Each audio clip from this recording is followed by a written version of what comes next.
we actually follow all the process from the quality process that we have in our production, our portfolio. We like to prove that.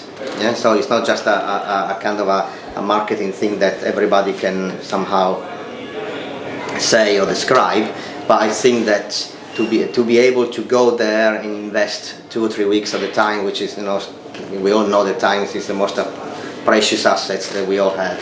But I think it's fundamental that we prove that our work is actually starts. It doesn't start in our offices. Doesn't only start with a pencil or with a meeting in a lab, checking the latest release. But we actually go there and create ourselves the path, which at the end of the day will result as a new perfume, a new collection, and wood, of course. As far as I'm concerned, is still very important. Until a few years ago, everybody was actually concerned and actually saying that it was a trend, and which as it came, it will disappear. But obviously, it's not like that. It's something which is here to stay, and I think that is a nice exchange of culture to understand and to use and to interpret the wood in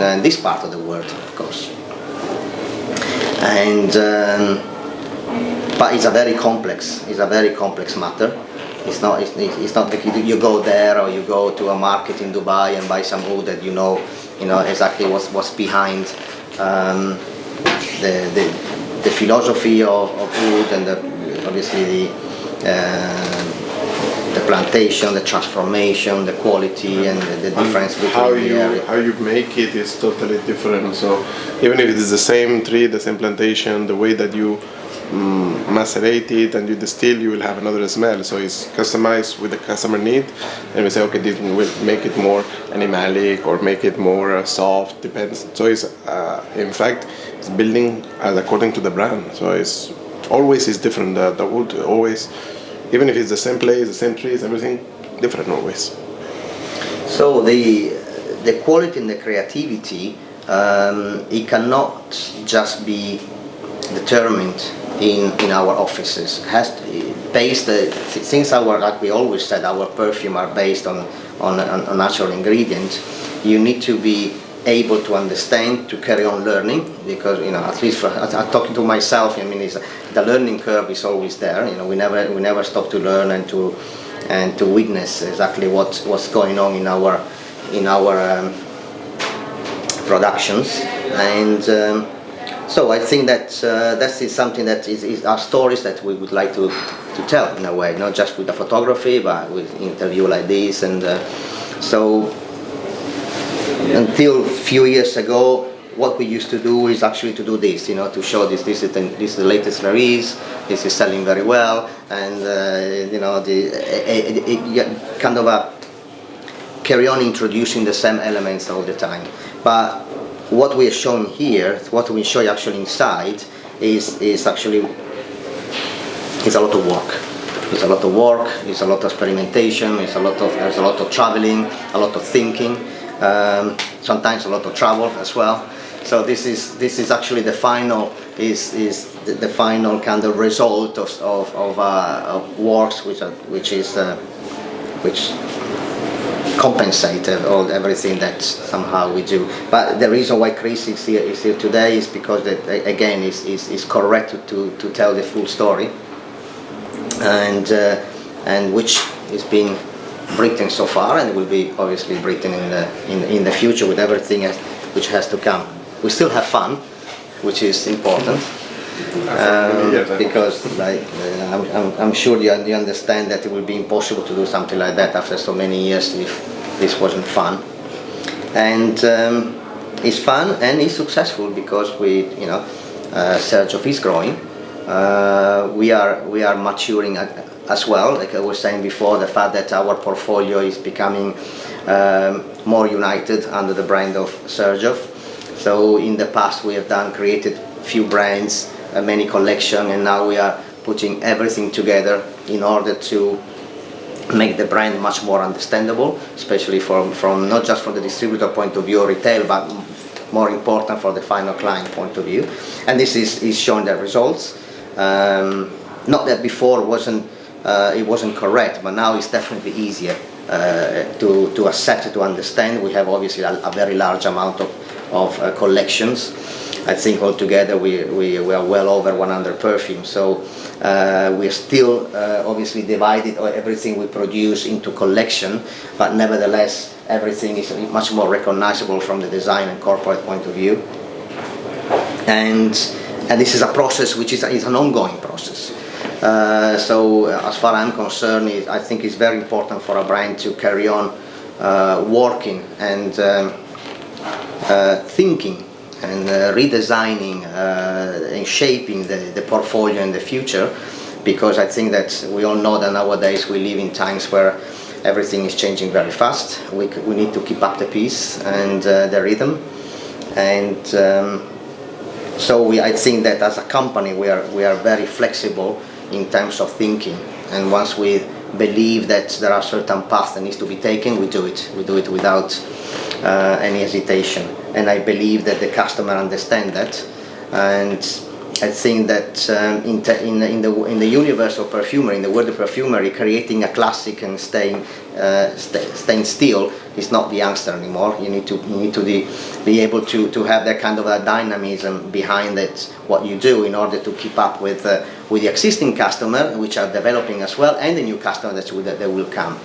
So that's why we don't stand still. And in terms of novelties, in terms of emerging collection into the same portfolio and so on.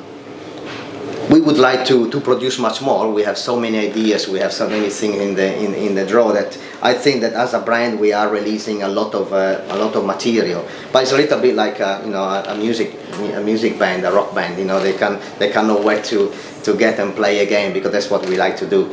So obviously that there need to be a kind of a certain kind of commercial restraint, not to launch too much at the same time, and making sure that the customer are getting the full. First of all, we get the feedback from the customer, and making sure that what we do is the correct things. But nevertheless, as I said, our offices, our drawers, and our projects are definitely getting richer and richer, and so we hope to see you again soon to show you some other novelties. But that was just a little story that we wanted to share. So those are not new perfumes. These are perfumes from existing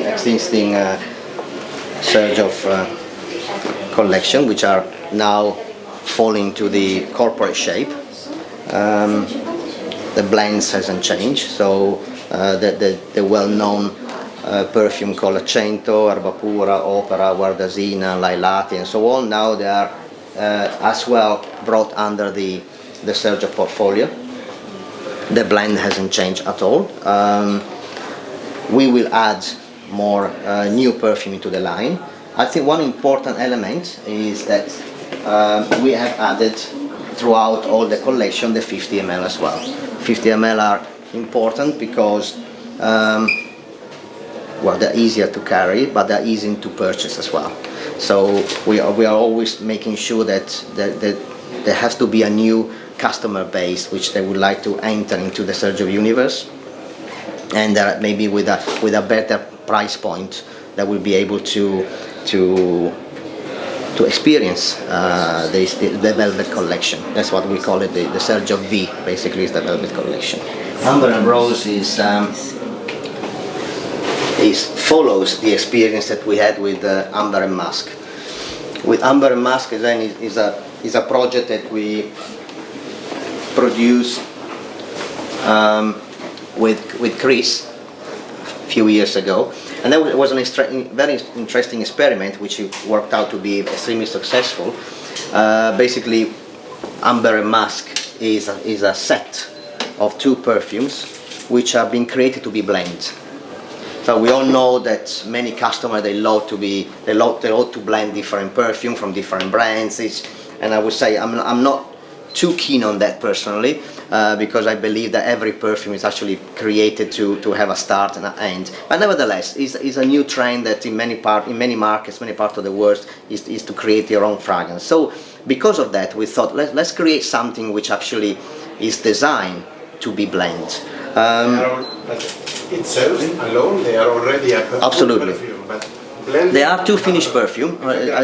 In fact, I mean, many customers they tend to say, I prefer this one or I prefer the other.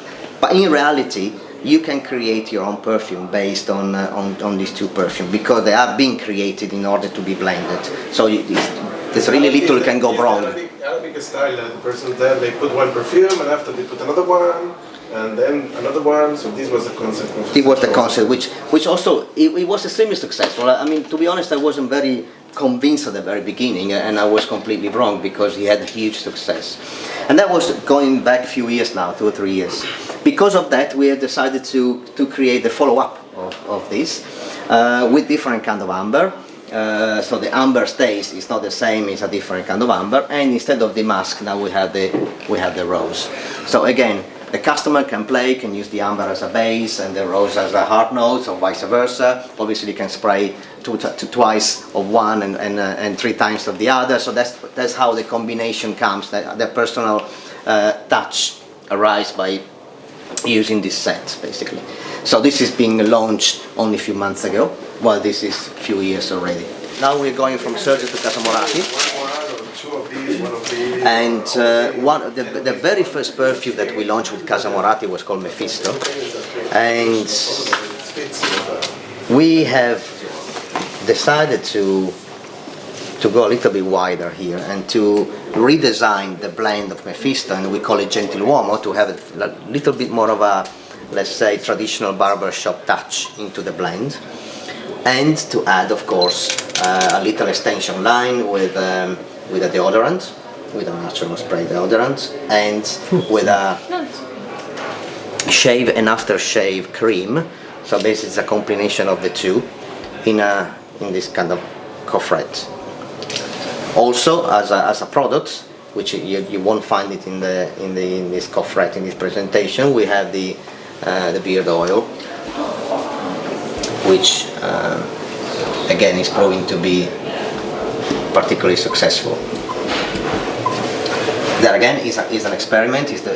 Actually, it's not the first time that for Casamorati we do extension line. I mean, the toiletries that we launched a few years ago with the body cream, the shower gels, the hairspray, and the travel sets, and so on. So this is obviously a little bit more dedicated to the man, to the grooming part of our customers.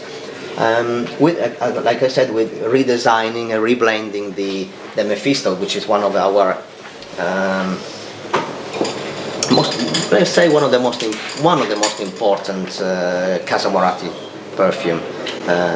Again, probably the very first one that we launched a few years back. A few years ago, with Chris, we created Alexandria, and the Alexandria from the Woodstars collection.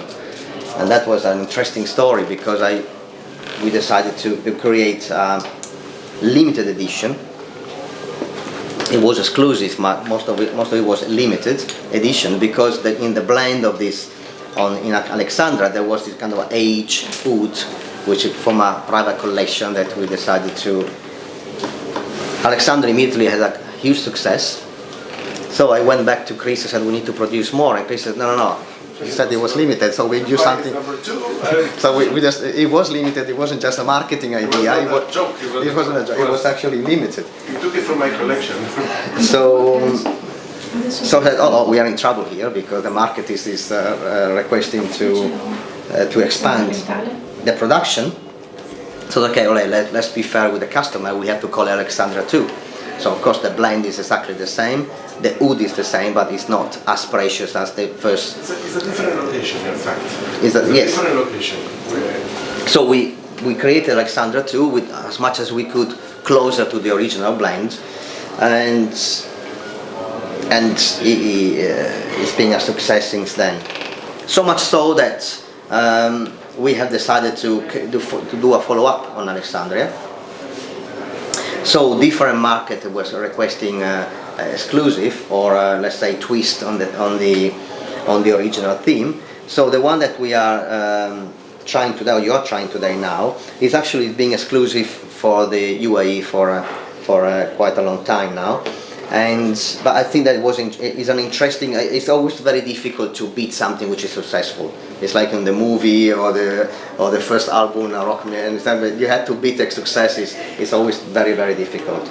But I think that with this solution, we had again a very successful feedback. So I think that we managed to do I would say a very interesting and successful extension line of Alexandria 2. There will be more. We have created again a very small limited edition for Harrods. Call it Alexandria 3. We launched 99 pieces, which now are finished, and most probably in the future we will then release number 3 to the international market. Not just now, but it definitely will be within this year. The limited edition for Harrods was a particular edition, also dedicated to Costas, which is our let's say responsible of the UK market. Costas has been working for us, let's say, mainly in Harrods, also in other important doors in UK, and his passion for Alexandria has always been great from the very beginning. So together again we said, okay, let's all put together some ideas and some feelings, and let's see if we can do the number 3 in a very small edition, particular edition. So we did. We launched it. We run out of it now. It's out of stock. So everything went as planned, and the feedback again was extremely successful. So time to put everything together again, and before the end of the year we will launch it worldwide. So the Alexandria is a story which is almost a story on its own. Alexandria is a successful blend, which I think is worth to investigate as much as we can. That's when I say as much as we can is again because it's not always easy to actually find the right formula to complement the original one. But that's one of the reasons that why we travel with Chris in the Southeast Asia, in India and so on, is actually to find certain kind of elements which can be added or transformed in order to create new chapter of Alexandria. It goes here, you are choosing it, and then you choose the one needs to be in each edition. Absolutely. So here the wood is actually a very important part of the blend. It comes from the Wood Stars collection, of course, so it has to be a very important part of the blend. But it's not just a good wood which needs to be blended with Alexandria, but it's the right one, and which has to be definitely sweet and romantic enough to be involved into the new release, into the new blends. So yes, let's stay on Wood Stars, and then now we can maybe focus on Indochine. It's a collection dedicated to wood, but it was inspired by a very famous book which it was written in the 1300s by this famous Arabic writer called Ibn Battuta. Ibn Battuta has wrote this very important book called The Travel of Ibn Battuta, because that's what it was all about. In the 1300s he traveled all the African, Southeast Asian and Arabic country and brought this book describing the population, the city, and obviously the experience that combined these 20 years of travel.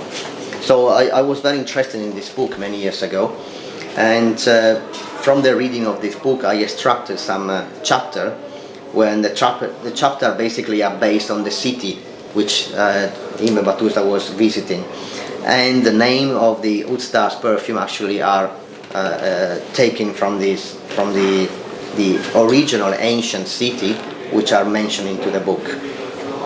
Alexander, of course, is the chapter of Egypt, and some others are in Persia, some others are in the Middle East or Southeast Asia and so on. So this is the reason why perfume has this name, and being inspired by this very famous book. Of course, we're always trying, by reading the book, to match a little bit the blend and the perfume that we do, because certain kind of city were particularly rich and let's say they were nice to visit. There are some nice storytelling about certain kind of cities. Some other there were cities where they were not so much in a positive part of the era, let's talk it like that. So there were war going on, there were some revolution going on. So we're trying to kind of combine the character of the perfume according to the book. We like to get into this kind of details when we create something. Nothing in Xerjoff is created for the sake of it. Obviously, we are in the business of beauty, so we need to create beautiful things. But I think that the important is the story which is behind, because it makes it much more worthwhile to create something when it comes from a story which can be can be shared. Anybody can buy the book and read the book and find the names of the shooting stars and what shooting stars, the Oud Stars collection. Why it's called Oud Stars? Because Oud Stars in reality is a spin-off of Shooting Stars, which is a previous collection which was inspired by the meteorites. So there are many stories and many inspiration that we get from history, from nature, and which we like to play with and to work around it.